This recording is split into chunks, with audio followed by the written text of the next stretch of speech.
warahmatullahi wabarakatuh. Salam sejahtera bagi kita semua. Om Swastiastu, Namo Buddhaya, dan salam kebajikan.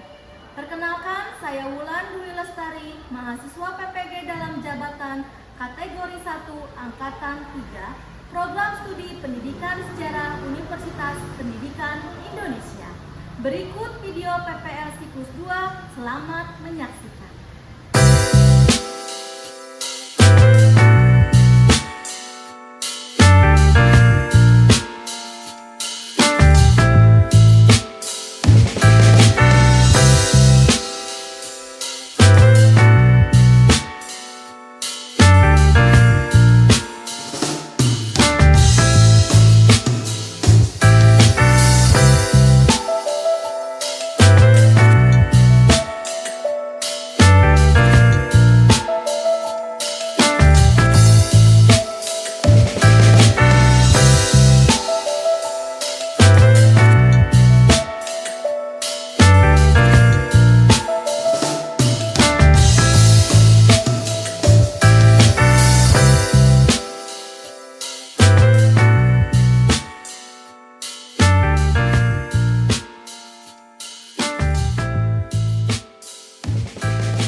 Duduk sikap. Siap. Sikap beri salam. Assalamualaikum warahmatullahi wabarakatuh. Waalaikumsalam warahmatullahi wabarakatuh. Gimana kabarnya? Alhamdulillah luar biasa. Allahu Akbar. Sebelum memulai pelajaran, alangkah baiknya kita berdoa terlebih dahulu. Berdoa dimulai.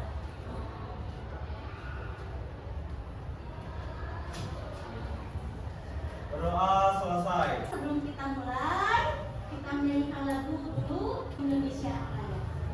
Silakan, siapa yang mau pimpin?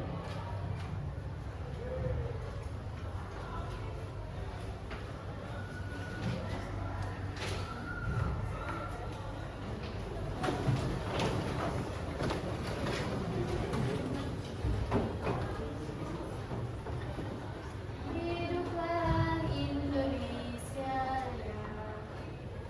Indonesia tanah airku, tanah tumpah darahku. Di sanalah ku berdiri, jadi pandu ibuku. Hiduplah Indonesia Raya. Hari ini hadir semua. Ada yang sakit siapa? Indonesia. Ada suratnya? Ada. Oke. Ya. Berarti sekarang ada 35 siswa. Ya, 35 orang. Nah, kita kembali ke laptop. Ya. Kita akan membahas tentang masa pendudukan Jepang. Boleh disiapkan buku catatannya, telinganya, presentasinya, Ibu Ginta di materi yang baru.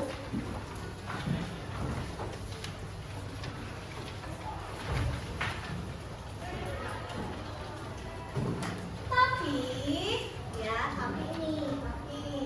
sebelum kita memasuki masa pendudukan Jepang di Indonesia, ya, Ibu akan menyampaikan dulu nih tujuan dari pembelajaran ini kepada kalian semua. Boleh dilihat? Nah, kompetensinya dulu yang ingin dicapai pada materi pendudukan Jepang.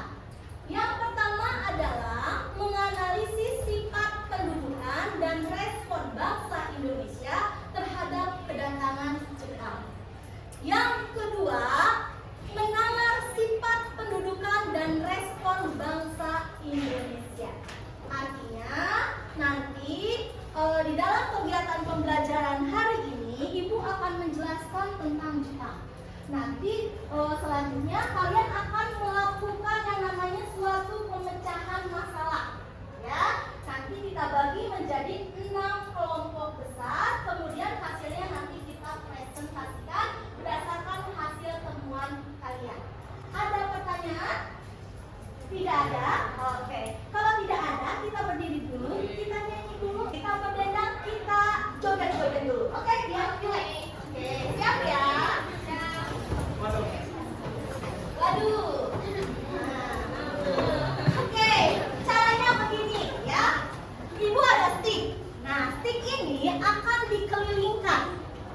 dengan diiringi musik. Nah, ketika musiknya stop, ya, ketika musiknya stop, maka dia harus menjawab pertanyaan dari ibu. Siap ya? Oke, jangan sedang relax aja. Oke, boleh dari sini dulu. Ya, boleh. Kita mulai.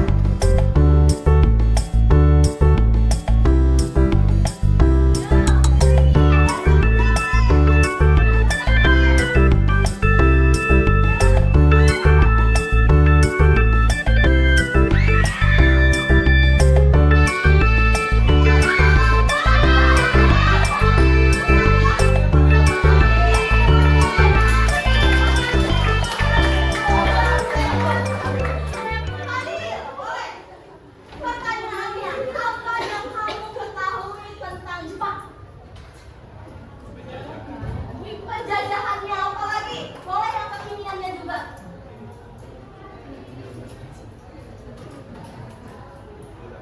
Budayanya. Oke, kita mulai lagi.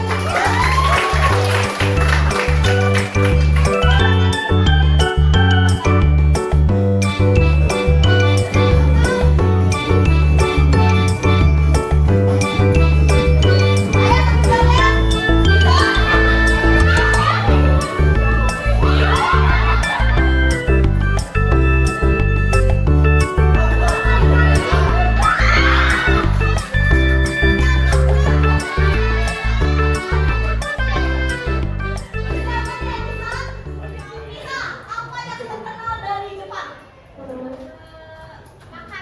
Apa makanan Jepang? Sushi. Terus apa lagi? Ramen. Terus pernah makan?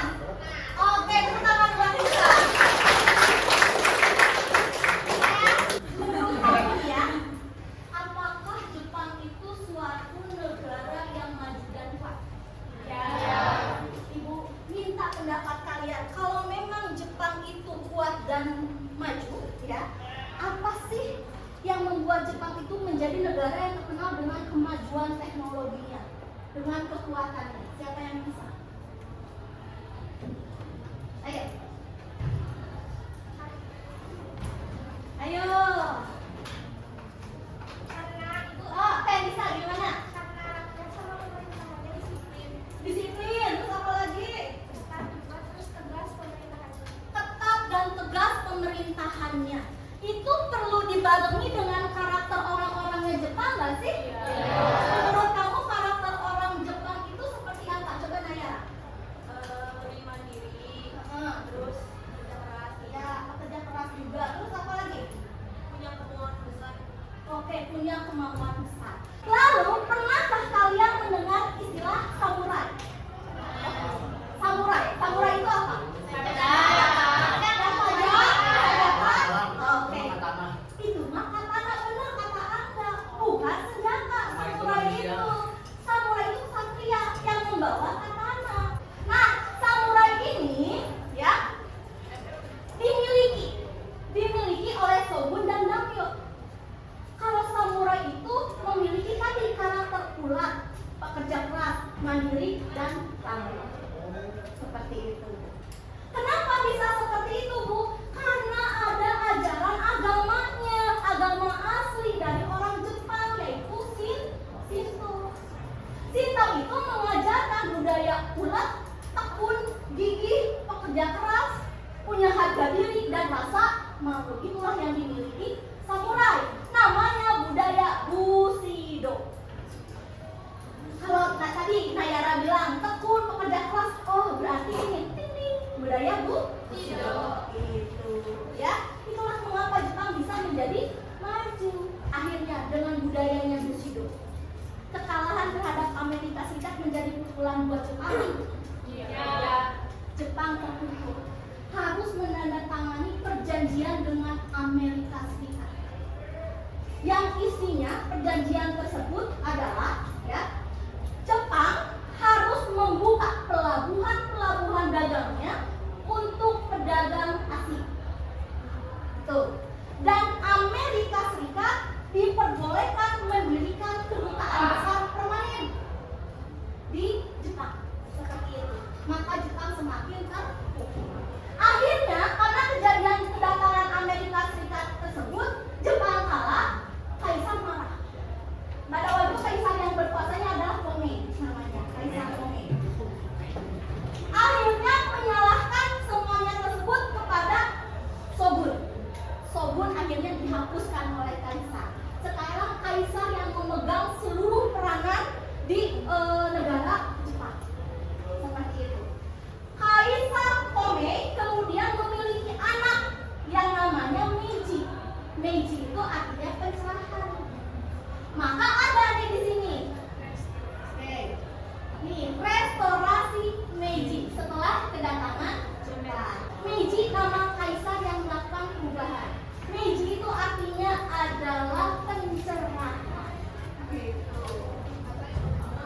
Meiji artinya pencerahan.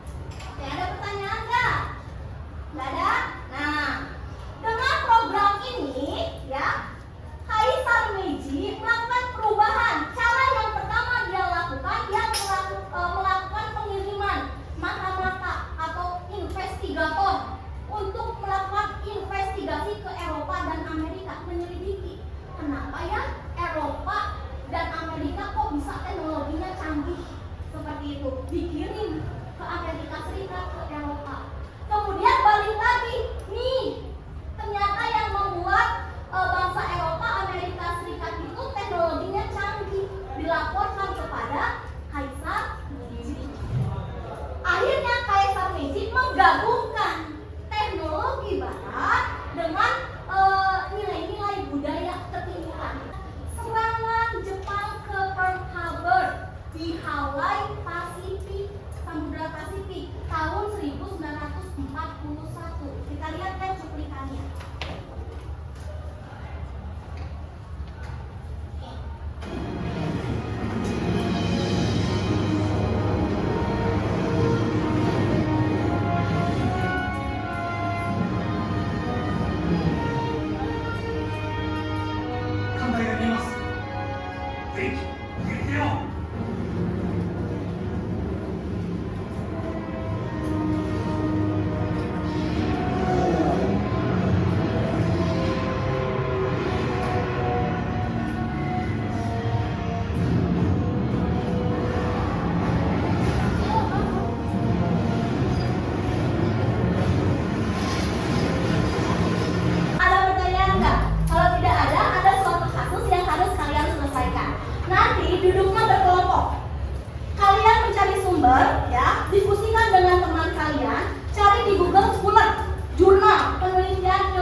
bagaimana dampak pendudukan Jepang di Indonesia dalam bidang budaya. Dampak pendudukan di Jepang ini ada dampak negatif dan tentunya juga ada dampak positifnya. Nah, dampak negatifnya itu diantaranya yaitu meniru gaya hidup orang Jepang, berkembangnya teknologi dari negara Jepang. Karena kita tahu ya kalau kita tuh di sini sekarang masih banyak yang cosplay Jepang, gitu Jepangan ya, anime itu kan karena teknologi Jepang itu kan kita sangat cepat banget. Jadi kita dapat info nonton anime kayak gitu. Jadi kan terinspirasi buat tiru gimana ya kalau aku jadi anime. Terus banyak pemuda di Indonesia yang mulai meninggalkan kebudayaan khas Indonesia karena mereka saking tertariknya sama budaya Jepang, bisa dibilang kayak wibu lah ya, wibu banget ya. Terus saking wibunya mulai meninggalkan bahasa Indonesia. Dampak positif.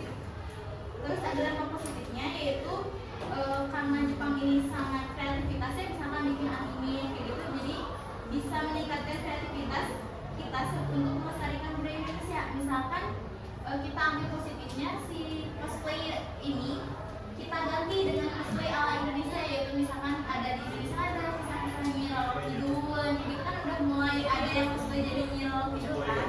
Terus ada juga yang cosplay yang pokoknya dari kisah-kisah cerita rakyat. Jadi kita nggak menghilangkan budaya kita, tapi kita nggak juga menutup budaya luar. Terus bisa juga mendorong perkembangan budaya lokal yang aku bilang tadi. Bisa jadi ladang UMKM Indonesia juga kalau kita buka cosplay tapi ala Indonesia gitu. Oke. Terus buat permasalahan yang kedua yaitu di sini kan Jepang mulai melakukan politik bahasa di Indonesia dengan melarang penggunaan bahasa Belanda, terus mewajibkan bahasa Jepang. Terus bahkan melahirkan sastrawan terkenal, mengingat di masa sekarang banyak banget yang menggunakan bahasa gado-gado. Bahasa gado-gado itu kayak bahasa campuran, misalkan kayak jaksel kayak gitu. Terus yang dianggap keren. Jika hal ini berlangsung terus menerus, apakah bahasa Indonesia lambat laun dikhawatirkan berubah? Nah, menurut kelompok kami, sesuai penelitian yang sudah diteliti dari berbagai jurnal, itu bisa mempengaruhi bahasa Indonesia secara lambat laun jika keseringan dilakukan. Terus bagaimana caranya untuk mengatasi dan mempertahankan bahasa Indonesia di era globalisasi karena penggunaan bahasa gado-gado? Nah, karena bahasa Indonesia itu adalah bahasa ibu kita sendiri, kita nggak bisa lupa sama bahasa Indonesia kita sendiri. Itu di sini kita bekerja sama dengan peran penting yang ada di lingkungan kita, misalkan pemerintah. Kan kalau mau cosplay jadi kayak Roro Jonggrang yang kayak gitu-gitu. Sedangkan kan sekarang tuh zaman teknologinya makin baru, gimana caranya bisa dirubah atau enggak biar jadi teknologi baru sama kayak Jepang gitu. Nah, lebih update lagi.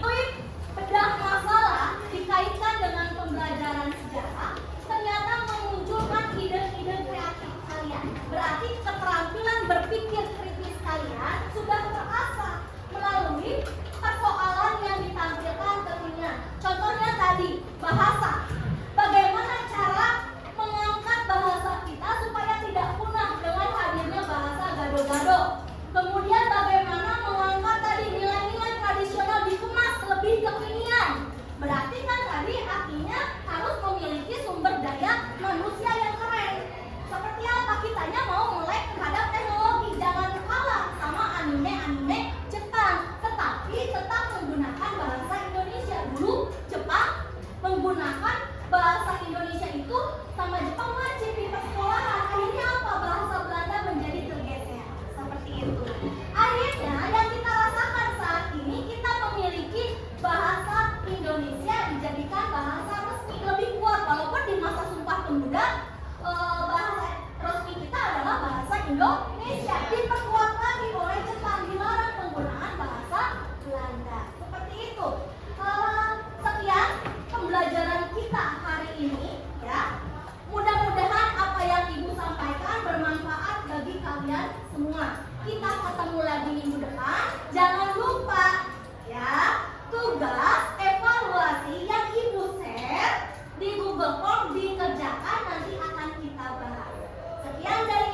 Terima kasih. Assalamualaikum.